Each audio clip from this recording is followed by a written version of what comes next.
Isahluko seseshumi nesibhozo siqala ukufunda kwivesi yeshumi elinambili siyoma kwivesi yeshumi elinesine xa iphela. Isifundo sethu sikwincwadi kaJohane chapter 18 siqala ukufunda kwivesi 12 siyolandwa kwivesi 14 xa ephela. Isihloko ndaba sale ndawo sithi uYesu phambi komnikelo omkhulu. uPetros uyamkhanyela. Masifundeke nabayifundileyo. Ibutho ngoko lamasoldati nomthetheli wakhe namadindala amaYuda bambamba uYesu, bambopha, bamholela ku-Anasi kuqala kuba wayengusomfazi uKhayafa ebengumlingeleli omkhulu ngaloo minyaka. Ke kaloku uKhayafa wayengulowo wabhunga namaYuda ngokuthi kuyinto elungileyo ukuba umntu omnye atshabalale ngenxa yabantu. Eli lilizwi lenkosi. Yanga inkosi kaSibele umthunzakalize ngoku naphakade. Amen.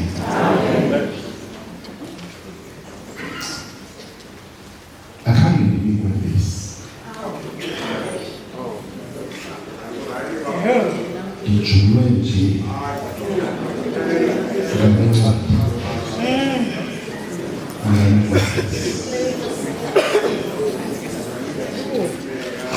Andizulisa ngoba abefundisi sebebulisile. Bebebulisela nathi. Kodwa ke noxa ndingakhange ndinikwe vesi nje, mhlawumbi mandilungiselele abantu abakholelwa kwitekisi. Ndithi masibambelele nje kule ndawo ithi bamholela ku-Anasi.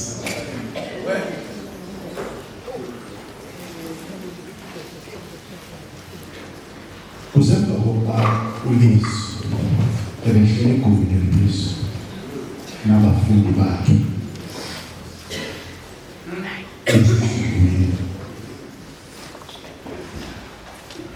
le nto ichazwa kumfundisi esithi uYesu waphakama etafuleni.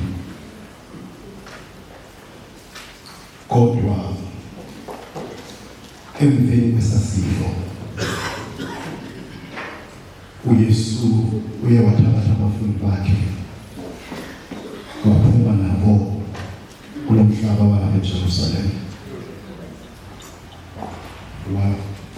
Wanqola phezu komlambo weKidroni, wayatshona kwisitiya saseGetsemane. Ilizwi likaThixo.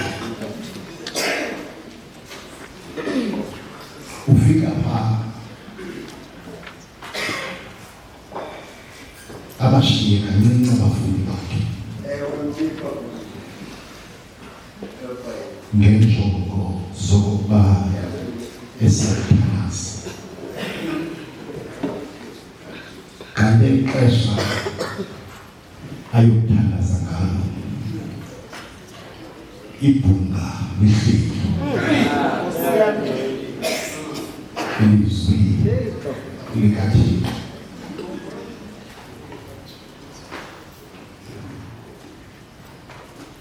Wayepha ebhungeni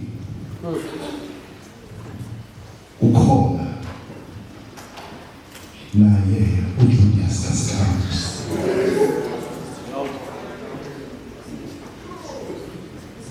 Kuhlangane amadoda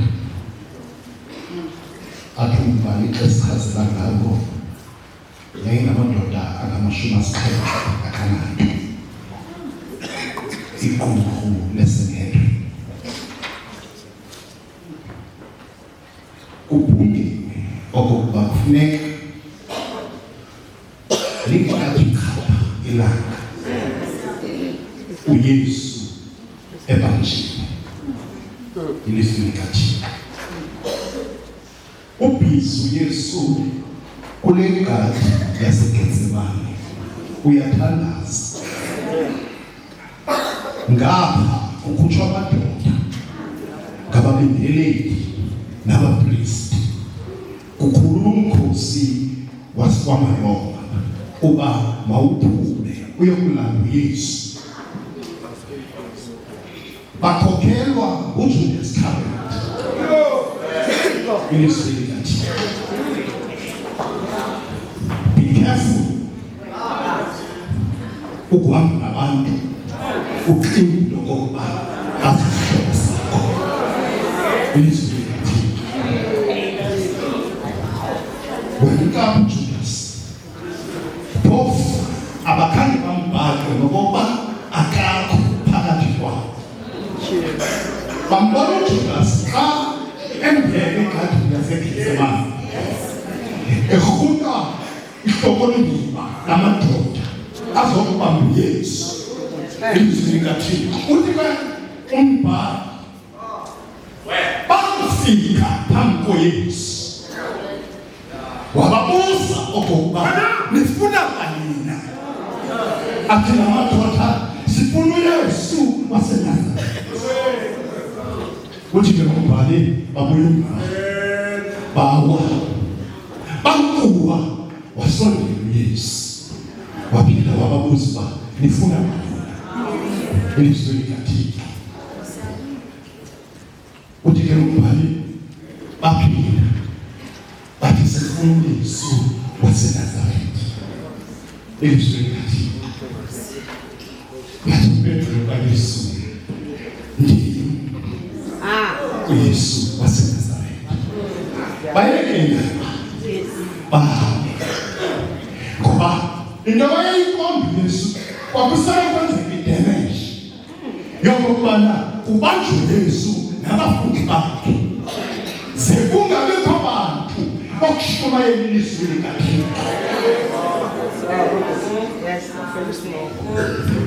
Uthi kumbhali bamkhonqa bathi xa begqiba kumkhonqa bamdudula baphuma naye kwigadi yaseGetsemane bamsa kwa-Anasi. Xa befika kwa-Anasi umbhali uthi bemapha evandini. But let me tell you this, yayingenkundla i-official inkundla kwa-Anasi ngoba u-Anasi wayengumbingeleli owasuswayo emhlabeni ngamaRoma kwamiswa uKhayafa ilizwi likaThixo. Uthi ke umbhali apha kule court yakwa-Anasi wonke umuntu uyakhetha, akukho order unjalo akukho ne-charge sheet apho kuzothiwa lo mntu simmangalela ngezi zizathu nezi zizathu. Akukho charge sheet apho, akukho nomtshutshisi ozawumafunde achaze okokubana ityala lokuqala alibekwayo uYesu. Wonke umuntu lapho uyakhetha, unjalo wonke umuntu ufuna kuvakala ilizwi lakhe. Ilizwi likaThixo. Uthi umbhali kwakusebusuku u-Anasi wayeselenxile igawuni engqingqini ukufikwa kukaYesu ethandwa ngamadoda. Ilizwi likaThixo. Uthi umbhali kwanyanzelekile u-Anasi makavele azokuhlalela nenkundla ingekho mthethweni. Andazi noba niyayazi nalalo kuthiwa yi-kangaroo court. Badathi i-kangaroo court kuthatha umuntu yalixesha abanye bathethayo abanye bayamthanda ngoba ukwi-kangaroo court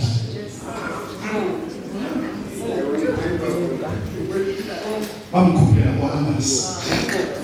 Uthi umbhali athi xa evela u-Anasi wambuza okokuba zinto ezizinto uzithetha. Yathi impendulo kaYesu, endikuthethileyo ndikuthethe ndisezicaweni nakwiisynagogues nasentempileni. Ndiyithethe izinto endizithethileyo bekho abantu bebonke. Andinayo nenye into endiyithethele emfihlakalo. Uthani ke ngoko ukuzamna uzaba bebekho athi umbhali kwakhe ijuma elishukelezelwa yinhliziyo nasonye uYesu. Xa umbhali chaza uthi lamonqoza ngenkunzi yempala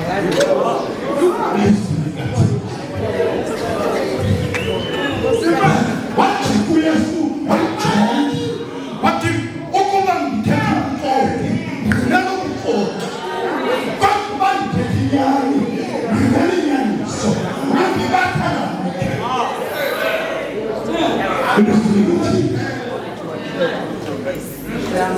wamkhulula u-Anasi.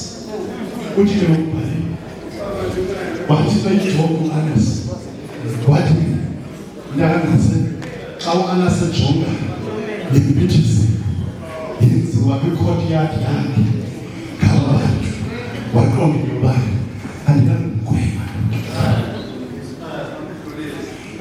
Ingxaki ka-Anasi ngoba u-Anasi wayeyigqithile elityala likaYesu, nto nje ingxaki yakhe kwakufuneka egcine isikhundla ilizwi likaThixo, ngoba ukwamaxesha nalapha kufuneka into yokokuba ugcine isikhundla. Uthi ngexesha lokuthetha inyani ungayithethi ngoba ugade isitulo sakho.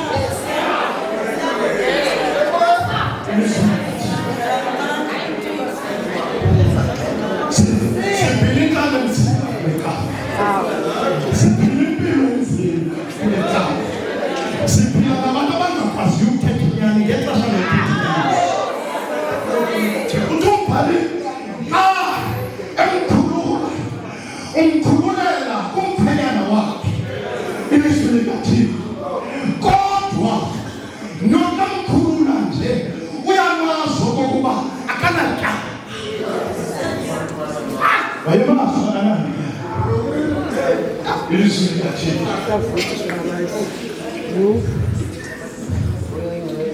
Into eyenza uYesu bazalwane ngamabhunga asebusuku.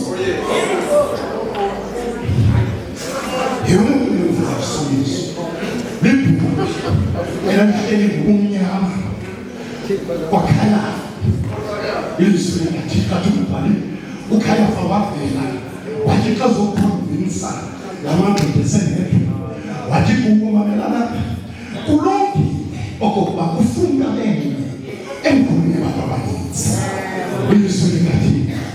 Nalakawa inamaxesha iphithwe kuWhatsApp ngosuku sithi simelete kanti iqawuyelika ihamba ngoWhatsApp ilizwi likaThixo. Kanti simelete kuvukela izigqibo abazibanjwe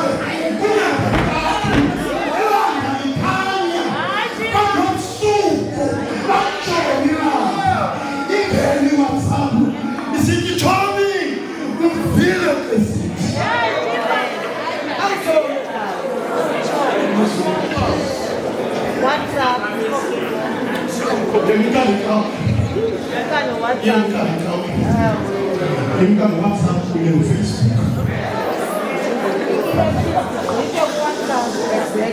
Imkanikawa WhatsApp noFacebook. Yes. Ninyula abantu apha. Yes. Nibathembile.